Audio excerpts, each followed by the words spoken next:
Hey, Book 2. Thought I'd talk to you about a couple books I've read recently. First up is Agatha Christie's 1939 novel, And Then There Were None. This is my first Agatha Christie book. I've seen many films and shows based on her work, but I've never actually read Agatha Christie before. Um, kind of just grabbed this one on a whim. I wasn't aware that this is apparently her most popular book. I've heard the title many times. Um, but more than that, I've seen so many variations of this book, which I didn't realize until I read it. And as I'm reading, I'm like, oh my god. Particularly European films and giallos. There's so many variations of the basic premise here of inviting people to a mysterious house in the middle of almost nowhere, and as they all get killed off one by one. It's for a dark book. It's a fun book. Um, um, I was zooming along with it pretty nicely. Stumbled a bit when they started getting into like a whodunit kind of questioning. I'm gonna have to reread it because I don't know if the stumble is me just not jiving with the writing or was just constant interruptions. And of course, the daily news is not helping at all with my concentration there. But anyway, we got back into the groove and uh, really enjoyed the book. I'm going to be checking out more of Agatha Christie's writing. I did borrow one of her Poirot stories. We've been watching some of the TV show with David Suchet. And really always have fun with that. Like to get a whole box set.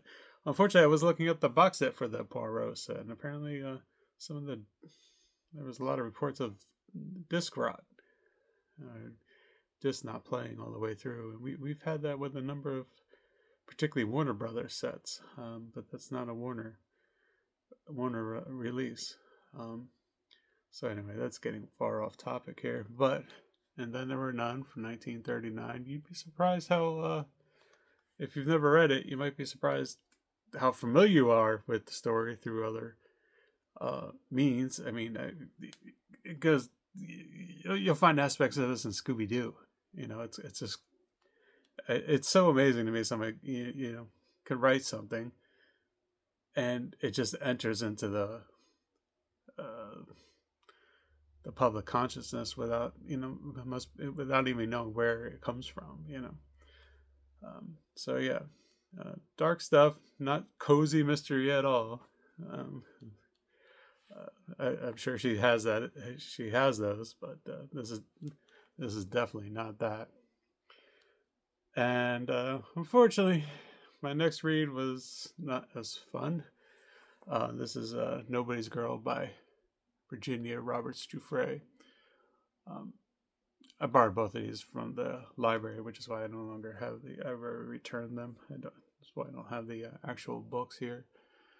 But this is a fairly new release, and I'm sure if you pay any attention to the news, you've heard her name. You know about Prince Andrew being arrested. Prince Andrew was one of her abusers, and Virginia's story. The book flows. The structure is a bit different than I thought it would be. A lot of these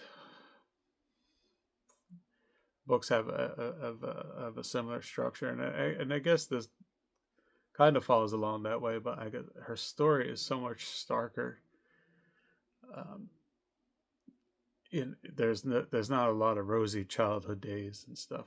Her abuse started when she was 7 years old, which when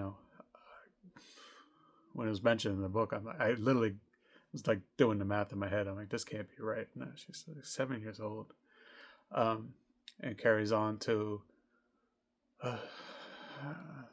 that abuse carries on to I think she said 11, and then she meets. She's got other abusers along the way, and eventually meeting Ghislaine Maxwell at Mar-a-Lago, and then she seems unsure of the age there, like late 15, 16 years old, and Virginia, she refers to Virginia as an apex predator.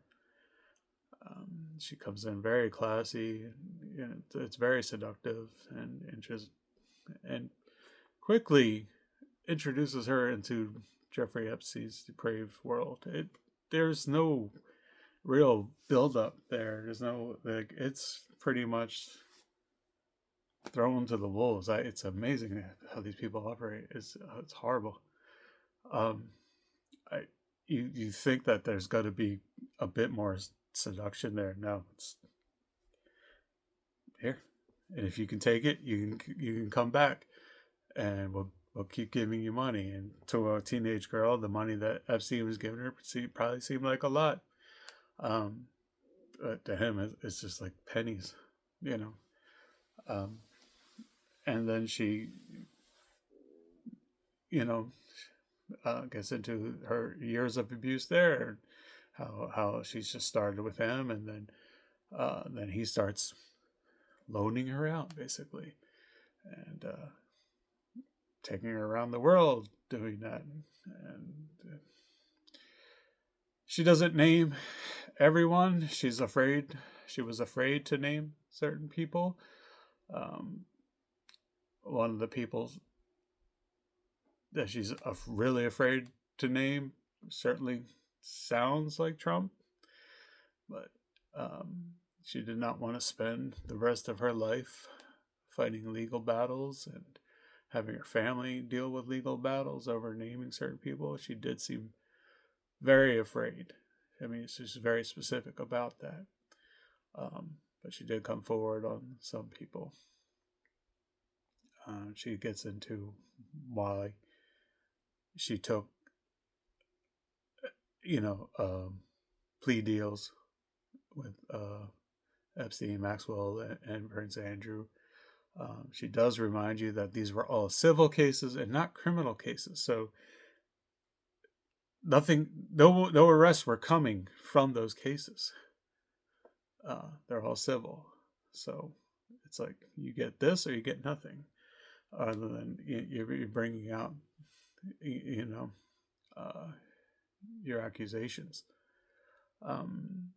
It gets into her meeting her then future husband and describing their life together,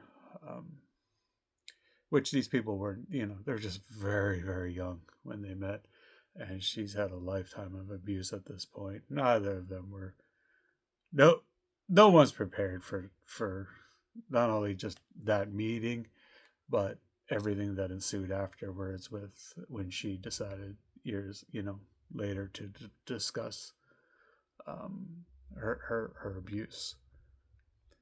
It's since come out that the husband seems to have abused her in some periods of this time. The details are not very clear.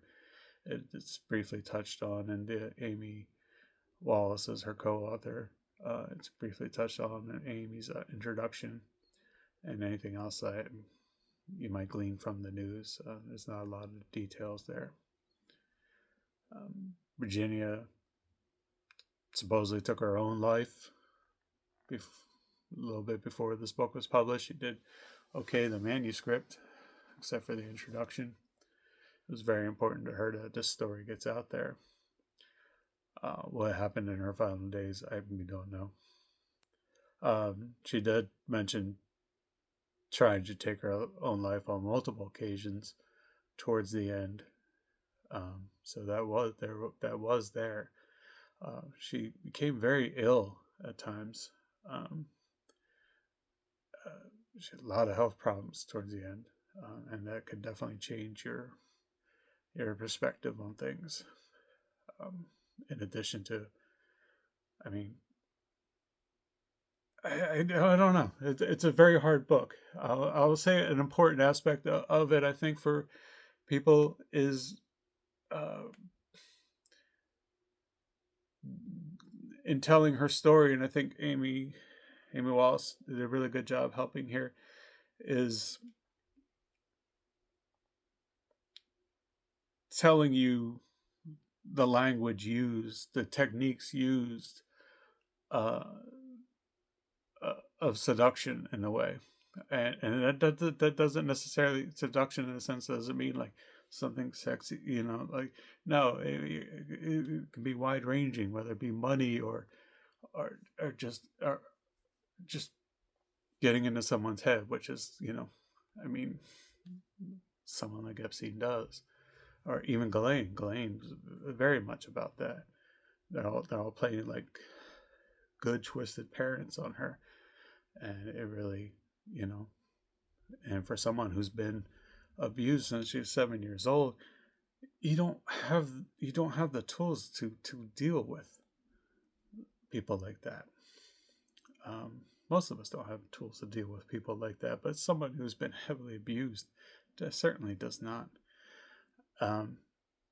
But she tells you, when you just hear their words, and what was said, and the money, and the tricks, and it's just so much deceit. I think someone who might find themselves in that position early on can read this and recognize, like, oh, that's the same thing. Like, it might help you get out. For someone in that situation, another book that might help them, it's called, I think the author's name is Gavin de Becker.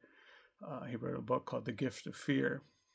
And the book is very repetitive in terms of what he's trying to teach you there. But I think it's very important lesson for a lot of people to learn. And what he's teaching is to recognize real fear. What is it telling you? Is this just, are you just worried about something? Or is this, I need to get the fuck out of here right now? And you need to act on that when you really deeply feel that. And Virginia didn't have that. And she just kept coming back. I mean, her father literally drove her to her first meeting with Ghislaine and Giuffre. And he got her the job at Mar-a-Lago, where she soon met Trump, and she soon met Ghislaine.